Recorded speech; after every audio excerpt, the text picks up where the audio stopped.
अस्सलामुअलैकुम। आज हम फर्दर स्टार्ट करेंगे जो हमारे पास टाइप्स ऑफ मिल्स रह गई थी। नेक्स्ट आता है हमारे पास fluid energy mill. Fluid energy mill जो है ये हमारे पास वर्क करती है on the principle of impaction and attrition. सही है। ये जो इक्विपमेंट है इसके अंदर हम मटेरियल फीड करेंगे। कौन सा मटेरियल? सस्पेंडेड मटेरियल यानी सस्पेंशन टाइप मटेरियल, उसे हम फीड करेंगे with in high velocity air के साथ या गैस स्ट्रीम के साथ। सही है। यानी पार्टिकल्स भी डालेंगे और एक तरफ से हम एयर, हाई स्पीड एयर भी प्रोवाइड करेंगे। सही है। जिससे क्या होगा, पार्टिकल्स आपस में टकराएंगे, सस्पेंडिंग पार्टिकल्स आपस में टकराएंगे और उससे हमारे पास क्या होगा, साइज रिडक्शन का प्रोसेस होगा। सही है। ये हम यूज़ करते हैं मोस्टली एंटीबायोटिक्स के अंदर और वाइटामिन के अंदर। सही है। ये मटेरियल एडवांटेजेस होता है किसके अंदर? वाइटामिन एंटीबायोटिक के अंदर, जो कि डिग्रेड होती है हाई टेम्परेचर के ऊपर। इसका नेक्स्ट एडवांटेज क्या है कि ये हमारे पास क्विक और एफिशिएंट मेथड है for reducing powder to a fine size. यानी हम 30 मिलीमीटर और उससे लेस का पार्टिकल साइज हम इससे बना सकते हैं। डिसएडवांटेजेस क्या है कि हमारे पास सॉफ्ट और फाइबरस मटेरियल के लिए यूज़ नहीं होता। इसकी जो इनिशियल इन्वेस्टमेंट होती है वो क्या होती है, हाई होती है, एक्सपेंसिव है ये। सही है। कंस्ट्रक्शन क्या है कि हमारे पास कॉन्सिस्ट हुआ होता है एक पाइप के ऊपर, एक इलेक्ट्रिकल पाइप के ऊपर, जिसकी हाइट होती है तकरीबन 2 मीटर और इसका डायमीटर होगा 20 मिलीमीटर। सही है। इनर सरफेस के अंदर जो पाइप है ये हमारे पास स्टेनलेस स्टील से का पाइप बना हुआ इसके साथ हमारे पास एक क्या होता है, ग्राइंडिंग नोजल होता है, जो कि टेंजेंशियली क्या हुआ होता है, अपोज हुआ होता है at the path of powder. सही है। कंप्रेस एयर गैस जो होती है वो with the pressure of 600 pascal kilo pascal वो यूज़ करते हैं हम एज अ एनर्जी के सोर्स के ऊपर। सही है। इसकी डायग्राम पहले मैं दिखाता हूँ आपको। ये हमारे पास डायग्राम है। ये हमारे पास क्या है, पाइप है। यहाँ से हमारे पास मटेरियल फीड आउट होगा। यहाँ से मटेरियल आएगा, यहाँ नोजल लगा हुआ है, यहाँ से एयर आएगी। जब नोजल से एयर और यहाँ से पार्टिकल्स आएंगे तो ये ऊपर मूव करेगा, जिससे हमारे पास क्या होगा, पार्टिकल्स आपस में टकराएंगे और यहाँ पे हमारे पास क्या होगा, एक साइक्लोन बन जाएगा। सही है। साइक्लोन बनेगा, यहाँ से एयर चल रही होगी, जिससे हमारे पास क्या होगा, जो पार्टिकल्स का साइज रिड्यूस हो गया है वो हम नीचे कलेक्ट कर लेंगे। सही है। बाकी जो दोबारा बच जाएंगे उसे दोबारा हम रिसाइकल करके दोबारा उसे हाई स्पीड के साथ मूव करवाएंगे, जिससे हमारे पास क्या होगा, वो उसका पार्टिकल साइज दोबारा हमारे पास क्या होगा, रिड्यूस होगा। सही है। नेक्स्ट हमारे पास इसकी वर्किंग आती है। वर्किंग के अंदर हमारे पास क्या होगा, जैसे मैंने बताया कि पाउडर को एक इनलेट के थ्रू हम मिल के अंदर इंटर करेंगे।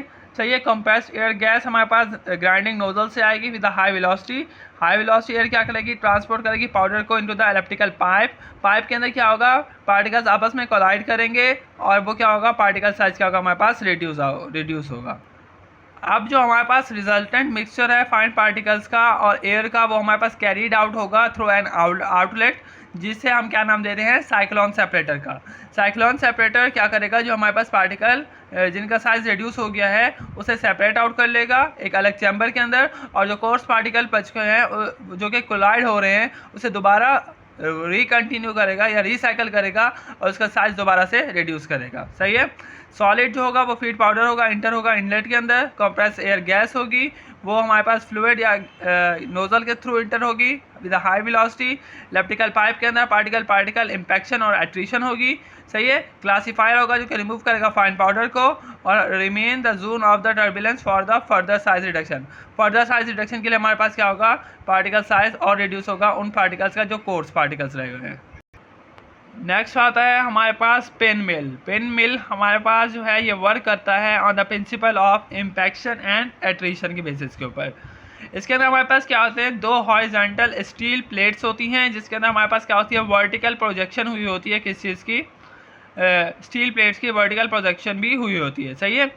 जो कि कंसेंट्रिक होता है कहाँ पे, सर्कल के साथ, और अपोज कर रही होती है, अपोजिंग फेस के ऊपर होती है। सही है। And become more closely space toward periphery. इसकी मैं पहले डायग्राम दिखाता हूँ फिर आपको समझाता हूँ। ये हमारे पास क्या है, पिन मिल है। पिन मिल के अंदर क्या है, हमारे पास 2 हॉरिजॉन्टल प्लेट्स हैं। 2 हॉरिजॉन्टल प्लेट्स के अंदर हमारे पास क्या हुआ, वर्टिकल पोजीशन के अंदर हमारे पास क्या लगी हुई है, ब्लेड्स लगी हुई है। सही है। अब जब हम क्या करते हैं, मटेरियल ऊपर से फीड आउट करवाते हैं। मटेरियल जब फीड आउट करवाएंगे तो यहाँ पे हमारे पास जो मटेरियल है ये हमारे पास सेंट्रीफ्यूगली मूव करेगा। सेंट्रीफ्यूगली मूव करके इन पिंस के दरमियान आएगा। ये पिंस आपस में क्या होंगी, अटैच होंगी, यानी पार्टिकल साइज को क्या करेंगी, रिड्यूस करेंगी बाय शेयरिंग एक्शन। सही है। The projection of two face intermesh, जिससे क्या होगा, हमारे पास जो प्रोजेक्शन है बनी हुई वो आपस में इंटरमैच होंगी। इसके लिए सबसे पहले हम जो फीड है, जो मटेरियल है, उसे इंट्रोड्यूस करवाएंगे एज एट कंट्रोल्ड रेट के ऊपर, किसके अंदर, मिलिंग चैम्बर के अंदर, थ्रो इंटरमैशिंग रिंग ऑफ रोटर। ये हमारे पास क्या है, इंटरमैशिंग रिंग है रोटर की, सही है। And stator pins by centrifugal motion, जिससे हमारे पास क्या होगा, ये हमारे पास स्टैटिक जो पिंस लगी हुई है ये हमारे पास क्या करेंगी, मूव करेंगी सेंट्रीफ्यूगली।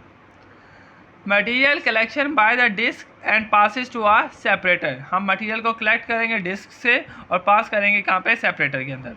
इसके एडवांटेजेस क्या हैं कि ये absence of screen and grating provide a clog free action, इसके अंदर हमारे पास क्लॉगिंग के एक्शन नहीं होता, सही है। Provide small size than the wet rotor stator milling, ये हमारे पास वेट रोटर स्टेटर मिलिंग के मुकाबले में स्मॉल साइज पार्टिकल देता है, स्मॉल पार्टिकल साइज देता है, सही है। सूटेबल है किसी के लिए, हमारे पास grinding soft non abrasive powder और लो मिलिंग टेम्परेचर, सही है। इसका हमारे पास टेम्परेचर क्या होगा, लो मिलिंग होगा। उन मटेरियल के लिए यूज़ कर सकते हैं जो हीट सेंसिटिव हैं।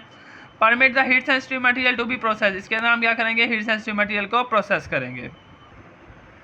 नेक्स्ट और लास्ट जो हमारे पास मिलिंग मशीन है वो हमारे पास क्या है, स्पाइरल जेट मिल। स्पाइरल जेट मिल जो है ये हमारे पास कंप्राइज हुई होती है फ्लैट सिलेंड्रिकल मिलिंग चैम्बर के ऊपर, जिसका हमारे पास मिलिंग गैसेस यूज़ होती हैं, जो कि हमारे पास एयर हो सकती है, वेपर हो सकती है और नाइट्रोजन हो सकती है। इसका आप ये जो हम गैस प्रोवाइड कर रहे हैं ये हम एक स्पेसिफिक प्रेशर के ऊपर प्रोवाइड करेंगे। ये प्रेशर हमारे पास 1 to 16 बार्स हो सकता है और हम इसे तो इससे क्या होगा, हमारे पास मिलिंग का प्रोसेस 8 to 10 टाइम हमारे पास इसके लिए क्या होने चाहिए, मिलिंग नोज़ल होने चाहिए, सही है। अगर इतनी प्रेशर की हम एयर प्रोवाइड कर रहे हैं तो उसके हमारे पास नोज़ल भी क्या होने चाहिए, ज़्यादा होना चाहिए, सही है। किसके अंदर, चैम्बर के अंदर, जो कि हमारे पास कॉज करें किसको, स्पाइरल वर्टेक्स को। मटेरियल इंटर करेंगे मिलिंग चैम्बर के अंदर और एक्सेलरेट करेंगे बाय इंजेक्टर गैस स्ट्रीम, सही है। मिलिंग जो होगी वो टेक प्लेस होगी ऑटोजेनियस, यानी जो मिलिंग होगी वो ऑटोजेनियस होगी। कैसे होगी, इम्पैक्शन होगी grinding and between the particle, सही है, यानी पार्टिकल्स आपस में ही ग्राइंड करेंगे। फाइन पार्टिकल्स जो होंगे वो लीव करेंगे मिल को और gas stream with gas stream, small particle जो होंगे वो लीव करेंगे मिल को with gas stream through vortex finder, सही है। इसका जो पार्टिकल साइज है वो हमारे पास बिलो होना चाहिए किससे, 10 माइक्रोमीटर से।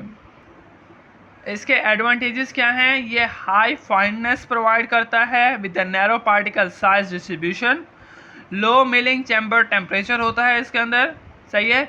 Being insusceptible to the dust explosion and contamination due the absence of any removing part, इसके अंदर कोई मूविंग पार्ट नहीं होता, तो जिसकी वजह से क्या होती है, हमारे पास एक्सप्लोजन और कंटेमिनेशन के चांसेस बढ़ सकते हैं।